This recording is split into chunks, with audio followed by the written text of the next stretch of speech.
안녕하세요. 경자입니다. 원래 5월에는 코스피로 상장하는 종목이 3개가 있었거든요. 그렇지만 2개는 사라졌고 이제 하나가 남았는데 오늘 말씀드리는 달바 글로벌이 아마도 올해 상반기에 상장하게 되는 마지막 코스피 종목이 될 것 같습니다. 자, 그러면 상반기 마지막 코스피 종목인 달바 글로벌을 하나씩 체크를 해볼 테니까요. 구독자 여러분들의 청약 판단에 도움이 되는 내용이었으면 좋겠습니다. 달바 글로벌은 주말을 끼고 청약하는 일정이거든요. 그래서 아마도 다음 주 월요일에 청약하는 분들이 많을 것이고요. 그리고 월요일에 청약하게 되면 수요일에 환불금을 돌려받으니까 환불 기간은 이틀인 청약입니다. 그리고 내일 청약이 마감되는 바이오비주 환불금으로는 달바 글로벌 청약에 활용할 수 없으니까요. 비례 청약 기준으로 보면 두 종목은 일정이 겹쳐서 진행됩니다. 그리고 상장일이 22일 목요일로 예정이 되어 있는데요. 바이오비주 다음 종목으로 상장하는 일정인데 이날 단독 상장이 예정되어 있으니까요. 상장일에 특별한 변수는 없을 것이라고 생각합니다. 자, 그리고 수요 예측 결과를 살펴보니까 기관 경쟁률이 1141대 1이었고요. 2225개 기관이 참여를 했고 의무 합격을 신청한 비율은 24.2%더라고요. 의무 합격 비율도 좋게 나왔는데 청약이 겹쳐있는 바이오비주와 비교를 해보면 기관 참여 숫자가 약간 적긴 하거든요. 그렇지만 의무 합격 비율이 2배 정도 높게 나왔기 때문에 바이오비주보다 수요 예측 결과는 약간 더 좋았다고 생각합니다. 그리고 올해 초에 상장했던 LGCNS와 비교를 해보아도 수요 예측 결과가 더 좋았는데요. 기관 참여 수가 약 200개 더 많이 들어왔고 특히 의무 합격 신청 비율이 2배 정도 높았거든요. 그래서 사실 저는 달바 글로벌 의무 합격 신청 비율이 지난번에 LGCNS처럼 10% 정도만 들어왔다면 청약을 할지 말지 고민을 조금 해볼 생각이었거든요. 그렇지만 의무 합격이 20% 넘게 들어왔기 때문에 지난번에 LGCNS 때보다는 그래도 기관들이 조금 더 진지하게 이 종목을 받고 싶었다고 볼 수가 있는 결과라고 생각합니다. 그리고 의무 합격을 세부적으로 보니까 수량과 건수의 신청 비율이 24.2%로 딱 동일하게 나왔더라고요. 사실 이렇게 신청 비율이 동일하게 나오는 경우가 상당히 드물거든요. 여하튼 최종 배정에서는 2배 정도 늘어나고 50% 정도까지는 확약이 늘어나길 기대를 해봅니다.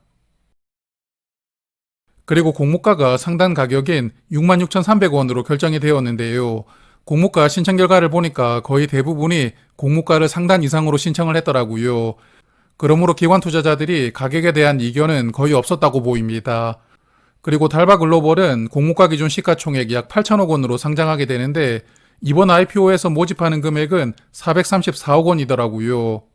그래서 일반적인 공모주보다는 모집 규모가 상당히 작거든요. 잠시 후에 말씀을 드리겠지만 사실 이 종목은 돈이 그렇게 필요하지 않는 회사입니다. 기존에 투자를 했던 주주들을 엑시트를 해주는 목적이 아마 대부분이지 않을까 생각을 해보았는데요. 여하튼 잠시 후에 유통 물량을 말씀드릴 때 조금 더 말씀을 드리겠습니다. 자, 그러면 회사에 대해서 조금 파악을 하고 넘어갈 텐데요. 화장품을 만드는 회사이거든요. 화면 보시는 것처럼 화장품뿐만 아니라 마스크팩이나 디퓨저, 그리고 미용기기까지 만들면서 다양한 화장품을 취급하고 있는 회사입니다. 그리고 이 중에서는 맨 앞에 있는 미스트 이 제품이 매출의 절반을 차지하고 있는 핵심 제품이라고 하더라고요.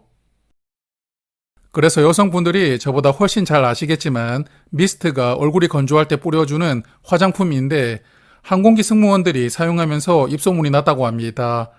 그리고 아름아름 승무원 미스트라고 입소문이 퍼지고 있다가 본격적으로 홈쇼핑에서 판매를 시작했는데요. 이게 대박을 쳤고 그래서 이런 미스트가 대표 제품으로 굉장히 잘 팔리면서 이 제품을 기반으로 회사가 정말 빠르게 성장을 했고요. 코스닥이 아니라 코스피 시장으로 상장까지 할 수 있는 그런 기반을 만들어주게 됩니다. 그래서 국내 시장에서도 화장품이 굉장히 잘 팔리고 있지만 해외 시장에서 더 대박이 났는데요. 여기 보시면 2022년에는 수출로 약 191억 원의 돈을 벌었거든요. 그렇지만 작년에는 약 1,400억 원으로 거의 2년 만에 매출이 7배가 늘어나게 됩니다. 그래서 국내 시장에서도 여전히 잘 팔고 있지만 해외 시장, 특히 러시아나 미국, 일본에서 자리를 잡았고요. 달바 글로벌은 엄청난 성장세를 보여주면서 이번에 데뷔를 하게 됩니다. 그래서 실적을 체크를 해보니까 매출이 매년 거의 1,000억씩 늘어나고 있더라고요. 올해 1분기 매출액도 1138억 원이니까 이 추세대로 실적이 나오면 올해 매출액이 약 4천억 원은 될 테니까요. 전년 대비 올해도 매출은 약 1천억 원 정도는 늘어날 것 같은데요. 그리고 영업이익도 덩달아 빠르게 늘어나고 있는데 올해 1분기에는 벌써 작년의 절반 수준인 301억 원의 영업이익을 기록했고요. 그 결과로 영업이익률은 26%까지 올라갔습니다. 그래서 매출액과 이익이 빠르게 늘어나고 있고 최근에는 이익률도 20% 이상으로 아주 높은 이익률을 보여주고 있거든요. 실적 측면으로 보면 흠잡을 데가 하나도 없는 그런 기업이라고 생각합니다. 자, 그래서 흑자를 잘 내고 있기 때문에 공모가도 정상적인 프로세스로 선정을 하게 되는데요. 국내에 화장품 기업 4곳을 유사 기업으로 선정을 했던데 요즘에 화장품 기업들 시장에서 주목을 받고 있거든요. 특히 오늘 APR이 주가가 크게 상승하면서 거의 상한가 근처까지 올라갔던데 PER 34배로 좋은 평가를 받고 있습니다. 그리고 LG생건이나 한국화장품도 PER 25배 이상으로 좋은 평가를 받고 있고요. 그리고 달바글로벌은 공모가 기준 PER은 16.5배로 상장하게 되었는데요. 유사 기업 중에 VT보다는 약간 높은 밸류로 상장하게 되지만 그래도 나머지 종목들에 비하면 밸류 차이가 좀 크게 나는 편이거든요. 그렇기 때문에 밸류 측면으로 보아도 공모 가격은 어느 정도는 메리트가 있다고 생각합니다. 자, 그리고 달바글로벌은 이번 IPO로 65만 4천 주를 모집하는데요. 일반 투자자에게 약 16만 주 정도가 배정이 되었는데 균등 청약에 배정되는 수량이 약 8만 주 정도일 테니까요. 이 종목은 균등 배정을 확률로 받지 않을까 예상하고요. 그리고 우리 사주 조합에는 20% 비중으로 약 13만 주가 배정이 되어 있는데 내일 2일차 청약을 예상을 해볼 테니까요. 그때 우리 사주 미달 여부도 체크를 해보도록 하고 그리고 주관사가 미래에셋증권이거든요. 코스피로 상장하는 종목이지만 미래에셋이 단독으로 주관하는데 온라인으로 청약을 하면 우대 한도가 적용되는 증권사입니다. 그렇기 때문에 이번 종목은 누구나 16,000주까지 청약을 할 수가 있고요. 풀청약을 하신다면 증거금은 약 5억 3천만 원이 필요합니다. 그리고 최소 신청 수량이 10주로 증거금은 33만 1,500원이 필요하고요. 그리고 미래에셋증권은 일반 고객이라면 청약수 수료로 2,000원을 받습니다. 그리고 상장일에 약 386만 주 정도가 유통될 수 있는데 전체 주식의 32% 정도가 상장일에 풀리게 되거든요. 그리고 유통 물량을 보니까 기존 주주 물량이 대부분이더라고요. 상장일에 매도할 수 있는 기존 주주는 343만 주로 전체 주식의 28.4% 물량을 상장일에 매도할 수 있게 됩니다. 그래서 이 종목은 공모주주가 보유한 물량보다 기존 주주가 거의 7배 더 많은 물량을 보유하고 있고요. 그렇기 때문에 의무 확약이 크게 늘어난다 하더라도 유통 물량이 거의 줄어들기는 힘든 상황입니다.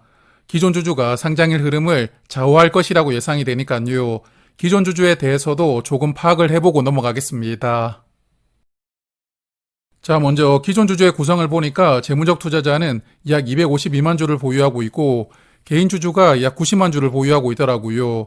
그래서 재무적 투자자가 보유한 물량이 개인 주주보다 2배 정도는 많은 상황이긴 한데요. 그런데 문제는 기존 주주의 취득한 가격이 아마도 굉장히 낮을 것이라고 생각이 되었습니다.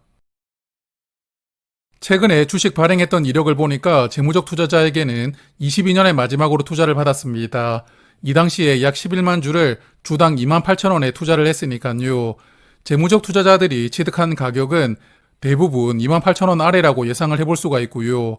거의 다 공모가 절반 이하 가격으로 취득을 한 것이 아닌가 생각되더라고요. 그리고 직원들에게 스톡옵션을 정말 많이 부여를 했던데 22년부터 24년에 행사했던 물량들은 주당 1,000원부터 만원으로 행사가 되었고요.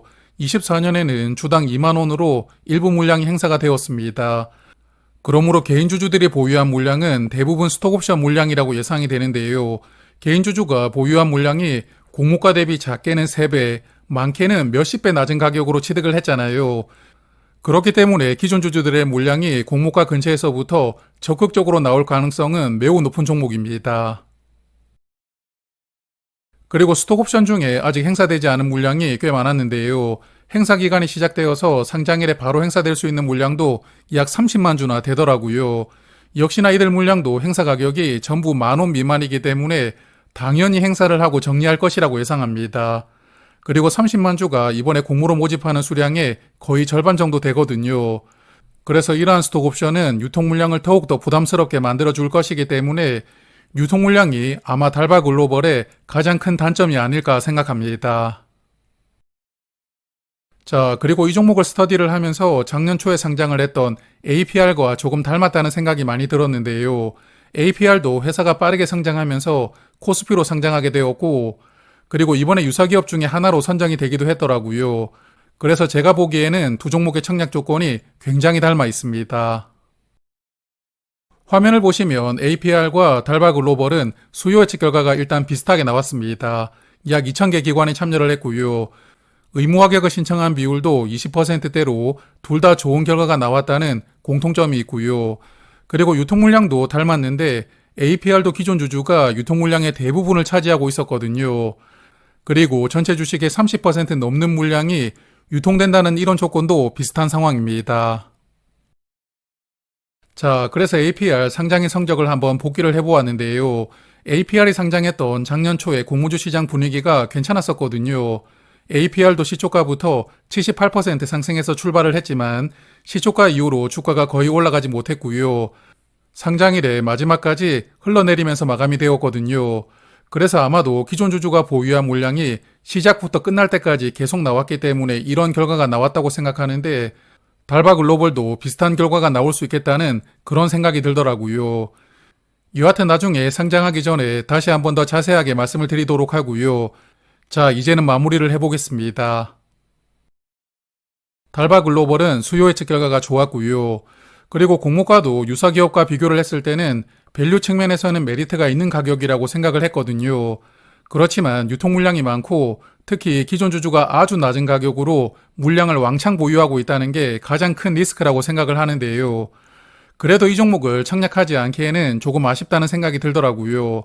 그래서 내일 바이오 비주를 비례 청약을 하고 이 종목은 대출을 활용해서 가성비로 한 주 정도만 받는 계획으로 가볍게 청약을 해볼 생각입니다. 자, 그러면 내일 1일차 청약이 마감되면 2일차 예상을 해보고요. 또한 우리 사주 배정 물량이 미달되었는지도 가능하다면 체크를 해볼 테니까 저는 내일 저녁에 다시 인사를 드리겠습니다. 고맙습니다.